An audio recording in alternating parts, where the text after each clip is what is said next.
Pernahkah seseorang di rumah sering berkata, "Hah, ulangi dong," saat diajak bicara? Atau mungkin televisi di ruang tengah terdengar begitu keras, sampai terdengar hingga tetangga. Banyak orang mengira itu hanya tanda telinga yang mulai menua. Namun, menurut penelitian, kebiasaan membiarkan gangguan pendengaran tanpa ditangani bisa menjadi pintu masuk yang diam-diam mempercepat pikun, terutama setelah usia 65 tahun. Halo Bapak Ibu dan sahabat sehat semua, semoga hari ini dalam keadaan tenang dan damai. Dari kota mana Bapak dan Ibu menonton? Apakah pernah punya pengalaman dengan orang tua, pasangan, atau mungkin diri sendiri yang mulai kesulitan mendengar? Jika iya, mari kita sama-sama menyimak pembahasan ini dengan hati yang terbuka. Usia lanjut memang membawa banyak perubahan. Rambut memutih, tenaga berkurang, penglihatan mulai kabur, dan pendengaran pun berangsur melemah. Semua itu alami, namun yang sering terlupa, gangguan pendengaran bukan sekadar urusan telinga. Ternyata, ada kaitannya langsung dengan kesehatan otak, daya ingat, bahkan risiko pikun. Bayangkan, hanya karena menunda, memakai alat bantu dengar, atau malas memeriksakan telinga, seseorang bisa kehilangan kesempatan menjaga ingatannya tetap tajam lebih lama. Mari kita renungkan sejenak. Apakah selama ini ada rasa enggan atau malu ketika mendengar kata alat bantu dengar? Banyak orang takut terlihat tua, padahal justru langkah kecil itu bisa menyelamatkan memori yang berharga. Semua kenangan indah bersama anak cucu, perjalanan hidup, dan kisah keluarga bisa lebih lama tersimpan dengan baik bila kesehatan telinga dijaga. Jadi, tetaplah bersama hingga akhir, karena di video ini akan dijelaskan alasan medis, tanda bahaya, tips pencegahan, hingga kisah nyata inspiratif. Semua disampaikan dengan bahasa yang ringan, agar mudah dipahami. Semoga lewat obrolan hangat ini, semakin banyak keluarga yang sadar bahwa menjaga telinga sama artinya dengan menjaga otak dan kebahagiaan hidup. Banyak orang beranggapan, pikun itu pasti datang seiring bertambahnya usia. Seolah-olah, kalau sudah lewat 65 tahun, lupa nama cucu, atau lupa menaruh kacamata, adalah hal yang wajar. Padahal, menurut penelitian ilmiah, pikun bukan semata-mata karena umur. Ada banyak faktor yang bisa mempercepat atau memperlambat datangnya pikun. Dan kabar baiknya, sebagian faktor itu bisa dicegah. Mari kita lihat gambaran besar. Studi internasional, termasuk laporan dari jurnal medis terkemuka, menyebutkan bahwa hampir sepertiga kasus demensia berhubungan dengan gaya hidup dan kondisi kesehatan yang sebenarnya bisa diatur. Misalnya, tekanan darah tinggi, gula darah yang tidak terkontrol, kurang aktivitas fisik, depresi, hingga isolasi sosial. Dan salah satu faktor yang belakangan makin mendapat perhatian adalah gangguan pendengaran. Telinga yang tidak dirawat ternyata bisa menjadi jalan kecil menuju penurunan fungsi otak. Mengapa begitu? Bayangkan otak seperti kebun yang subur. Jika kebun selalu mendapat air dan cahaya, tanaman akan tumbuh segar. Begitu juga dengan otak. Ia butuh rangsangan dari suara, percakapan, musik dan tawa. Jika telinga tidak mampu menangkap suara dengan jelas, maka bagian otak yang biasanya aktif pun perlahan menjadi kering, layu, dan kurang berfungsi. Lama-lama, otak tidak sekuat dulu. Daya ingat pun ikut melemah. Mari renungkan, apakah pernah merasa lebih cepat lelah hanya karena berusaha keras menangkap percakapan? Atau merasa malas ikut acara keluarga karena takut tidak bisa mengikuti pembicaraan? Hal-hal seperti itu seringkali dianggap biasa, padahal bisa menjadi tanda awal masalah yang lebih serius. Semakin lama dibiarkan, semakin besar risiko munculnya pikun. Jadi, pesan penting di sini adalah, usia memang bertambah, tapi pikun bukanlah takdir yang pasti. Dengan memahami penyebab yang sebenarnya, kita punya kesempatan untuk melindungi ingatan. Kuncinya ada pada langkah kecil yang sering kita abaikan. Langkah itulah yang akan kita bahas lebih dalam di segmen berikutnya. Ada satu kebiasaan yang sangat sering dilakukan, namun jarang disadari bahayanya. Kebiasaan itu adalah mengabaikan gangguan pendengaran. Banyak orang berkata, masih bisa dengar kok, cuma agak keras saja, atau nanti-nanti saja periksa, belum terlalu parah. Padahal menurut penelitian, menunda penanganan pendengaran justru membuat otak bekerja lebih berat dan berisiko mempercepat datangnya pikun. Coba bayangkan, seseorang yang harus membaca koran dengan kacamata yang sudah buram. Tulisan terlihat kabur, dan mata harus dipaksa bekerja keras. Lama-lama, mata menjadi cepat lelah. Hal yang sama terjadi pada telinga dan otak. Ketika suara tidak terdengar jelas, otak dipaksa mencari-cari arti. Energi otak habis hanya untuk memahami percakapan, sehingga daya ingat dan fokus pun menurun. Seringkali, alasan lain yang membuat orang menunda adalah rasa malu. Ada yang merasa menggunakan alat bantu dengar membuat terlihat tua. Ada pula yang khawatir jadi bahan olokan. Padahal, kenyataannya lebih banyak orang yang justru merasa lega setelah bisa mendengar kembali dengan jelas. Alat bantu dengar kini juga makin modern, kecil, dan nyaris tidak terlihat. Namun, stigma di masyarakat masih kuat, sehingga banyak lansia memilih diam dan menahan diri. Mari kita pikirkan sejenak. Berapa banyak percakapan hangat yang terlewat hanya karena telinga dibiarkan bermasalah? Berapa banyak cerita cucu yang tidak terdengar jelas? Dan berapa banyak doa atau lagu kesayangan yang hilang maknanya karena suara terdengar samar? Kebiasaan remeh untuk menunda itulah yang bisa mencuri kualitas hidup sedikit demi sedikit.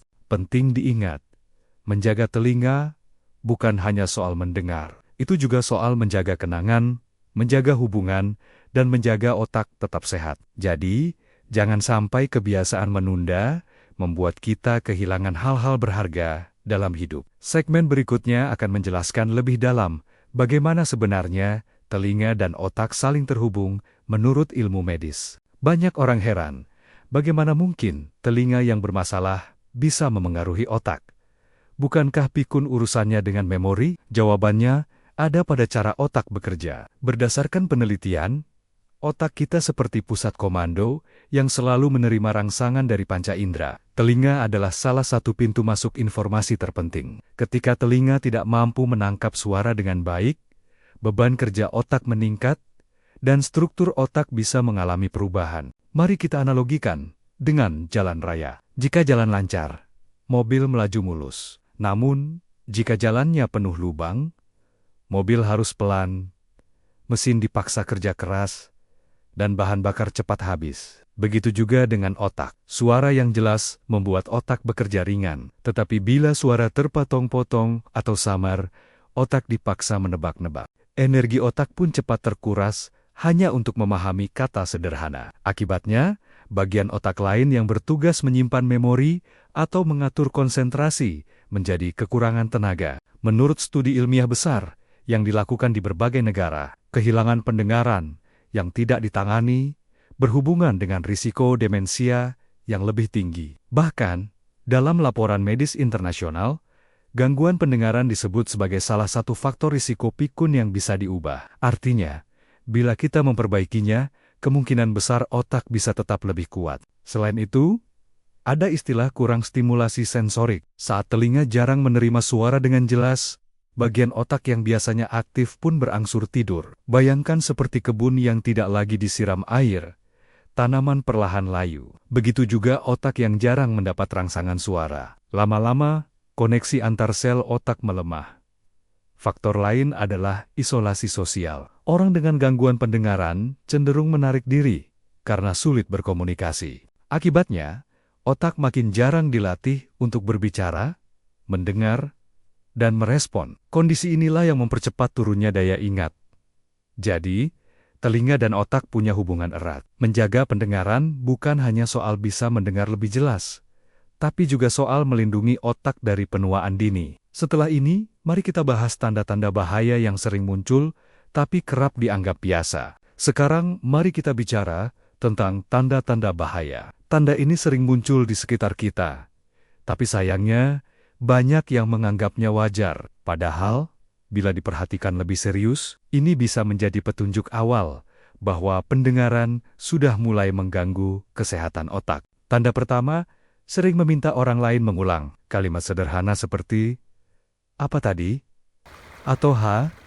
Bisa ulangi, terdengar berkali-kali dalam satu percakapan. Bagi sebagian orang mungkin dianggap sepele.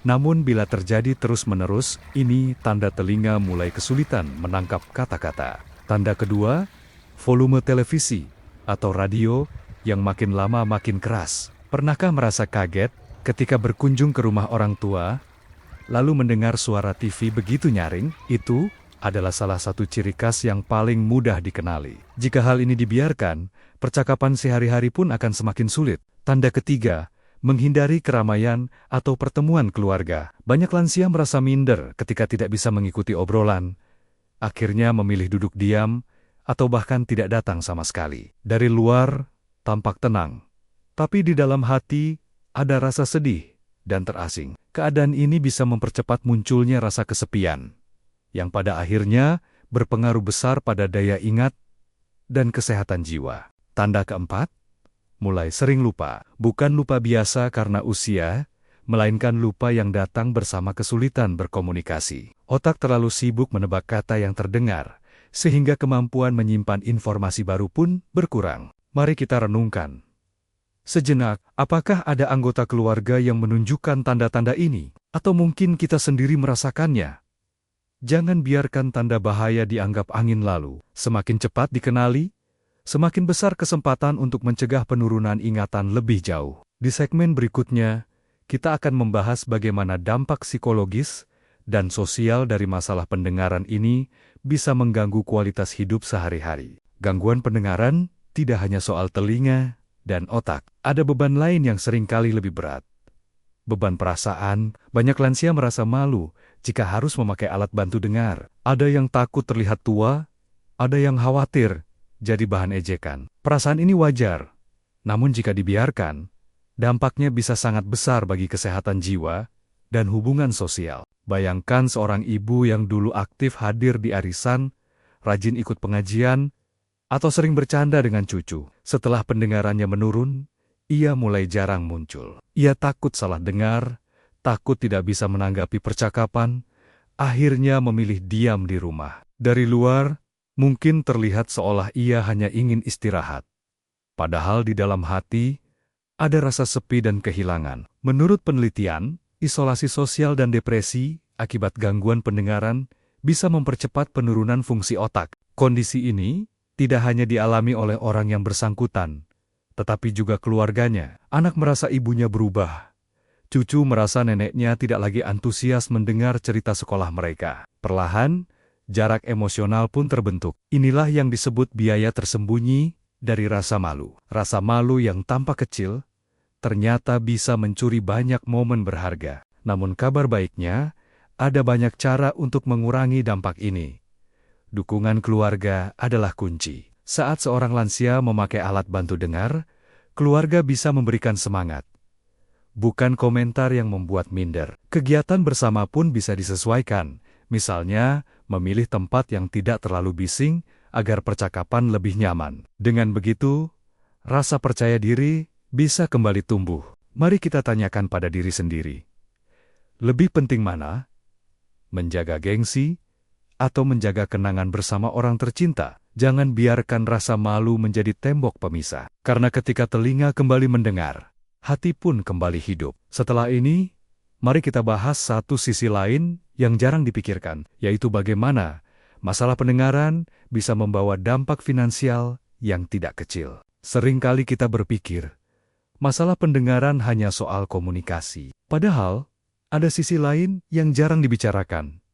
Dampak pada keuangan. Banyak keluarga merasa biaya untuk alat bantu dengar terlalu mahal. Namun yang sering tidak disadari, biaya yang muncul jika gangguan ini dibiarkan, justru bisa jauh lebih besar. Menurut sebuah penelitian internasional, lansia dengan gangguan pendengaran yang tidak ditangani berisiko lebih tinggi mengalami demensia. Akibatnya, mereka membutuhkan perawatan tambahan, dari obat-obatan, kontrol rutin, hingga bantuan sehari-hari. Semua ini tentu menguras biaya, apalagi jika berlangsung bertahun-tahun. Belum lagi jika anggota keluarga harus mengurangi waktu kerja demi mendampingi orang tua. Artinya, bukan hanya biaya kesehatan yang naik, tetapi juga penghasilan keluarga bisa berkurang. Mari bayangkan, sebuah keluarga sederhana. Seorang ayah berusia 70 tahun mulai kehilangan pendengaran. Karena merasa sayang uang, ia menolak memakai alat bantu dengar. Awalnya hanya terdengar kecil. nanti saja. Namun setelah beberapa tahun, daya ingatnya menurun. Ia sering tersesat.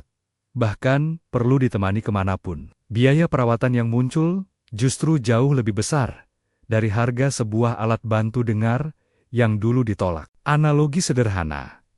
Lebih baik menambal atap bocor segera dengan biaya kecil daripada menunggu hingga hujan deras merusak seluruh rumah. Begitu pula dengan telinga dan ingatan. Menangani sejak awal akan lebih ringan bagi keuangan dan beban keluarga. Jadi, penting untuk melihatnya sebagai investasi, bukan sekadar pengeluaran. Investasi untuk kualitas hidup, untuk menjaga kemandirian, dan untuk mengurangi biaya besar di masa depan. Pertanyaannya, apakah tidak lebih bijak mengeluarkan sedikit sekarang demi menghindari kerugian besar nanti? Setelah ini, kita akan membahas langkah sederhana yang bisa dilakukan hari ini untuk mencegah dan memperlambat pikun akibat gangguan pendengaran. Gangguan pendengaran memang bisa mempercepat pikun. Tetapi kabar baiknya, ada banyak cara sederhana untuk mencegah dan memperlambatnya. Tidak harus mahal, tidak harus rumit. Yang penting konsisten, dilakukan setiap hari dengan penuh kesabaran. Langkah pertama, jaga kesehatan telinga. Hindari kebiasaan mendengar suara terlalu keras, baik dari televisi, ponsel, atau musik dengan earphone. Telinga, sama seperti tanaman, perlu dirawat dengan lembut agar bisa bertahan lama. Periksa pendengaran secara rutin, terutama bila sudah melewati usia 60 tahun. Pemeriksaan dini seringkali mampu menemukan masalah kecil sebelum menjadi besar. Langkah kedua, aktifkan otak dengan komunikasi. Jangan malu untuk berbicara, bertanya, atau sekadar bercanda dengan keluarga. Menurut penelitian, percakapan ringan bisa membantu menjaga daya ingat tetap tajam. Semakin sering otak diajak berinteraksi, semakin lambat pula ia melemah. Langkah ketiga, jangan takut memakai alat bantu dengar bila diperlukan. Banyak orang berpikir, alat ini hanya untuk mereka yang parah. Padahal, semakin cepat dipakai, semakin baik hasilnya. Sama seperti kacamata yang membantu mata melihat jelas, alat bantu dengar menolong otak tetap bekerja dengan lancar. Langkah keempat, perkuat tubuh dengan gaya hidup sehat. Makan makanan bergizi, bergerak ringan setiap hari, dan tidur cukup. Aliran darah yang baik ke otak dan telinga akan membantu menjaga keduanya tetap sehat. Ingatlah, tubuh adalah satu kesatuan. Ketika jantung sehat, otak pun ikut terjaga. Dan yang tidak kalah penting, jaga semangat. Semangat adalah obat yang sering dilupakan. Lansia yang merasa berharga, dicintai, dan terus punya tujuan hidup, biasanya lebih jarang mengalami penurunan ingatan yang cepat. Jadi, mari tanyakan pada diri sendiri, langkah kecil apa yang bisa dilakukan hari ini untuk menjaga telinga dan ingatan tetap setia menemani hingga usia panjang. Di segmen berikutnya, kita akan mendengar kisah nyata yang penuh inspirasi tentang seorang lansia yang berhasil melewati tantangan ini dengan gemilang. Mari kita dengarkan sebuah kisah yang bisa memberi semangat. Kisah ini tentang Pak Ahmad, seorang pensiunan guru berusia 70 tahun. Dulu, beliau dikenal sebagai orang yang ceria, selalu menjadi pusat cerita di keluarga besar. Namun, beberapa tahun lalu, pendengarannya mulai menurun. Awalnya, Pak Ahmad sering bilang, "Coba ulangi. Tadi apa?" Lalu volume televisinya semakin keras. Saat arisan keluarga, beliau lebih banyak diam. Anak-anaknya merasa sedih. Cucunya bahkan mulai jarang bercerita karena merasa kakeknya tidak mendengar dengan baik. Perlahan, suasana rumah pun berubah. Dari seorang yang dulu penuh tawa, Pak Ahmad menjadi lebih murung. Sampai suatu hari, anak sulungnya membujuk dengan sabar agar beliau mau mencoba alat bantu dengar. Awalnya beliau menolak.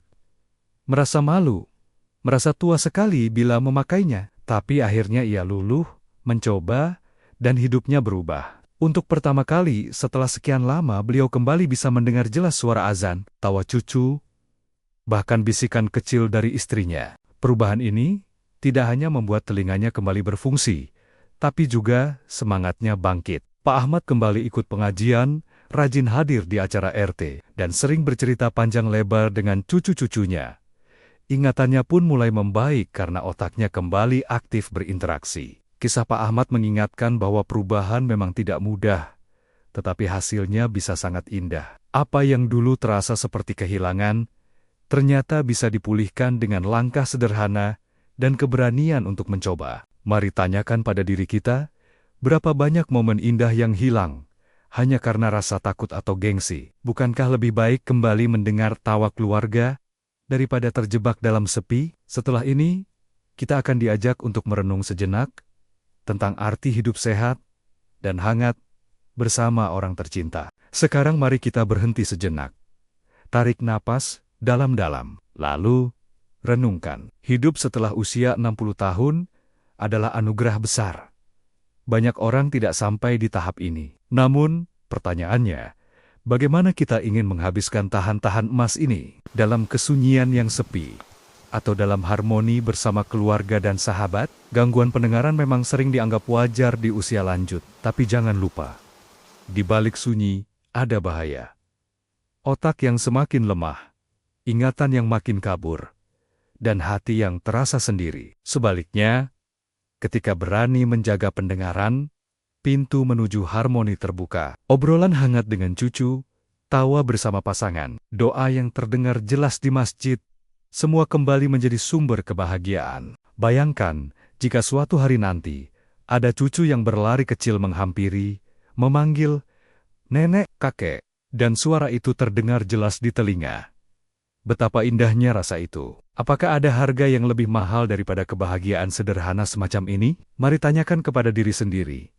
Apakah masih mau menunda langkah untuk menjaga telinga dan ingatan? Atau justru memilih untuk mulai sekarang, agar hidup tetap penuh warna? Hidup di usia lanjut tidak harus diisi dengan rasa takut. Justru inilah saatnya menikmati, bersyukur, dan berbagi. Jangan biarkan rasa gengsi atau malu menghalangi kebahagiaan yang seharusnya bisa dirasakan. Setelah refleksi ini, mari kita akhiri perjalanan dengan sebuah penutup yang penuh semangat. Sebuah pengingat bahwa menjaga pendengaran dan daya ingat bukan hanya soal kesehatan, tetapi soal hidup yang lebih bermakna.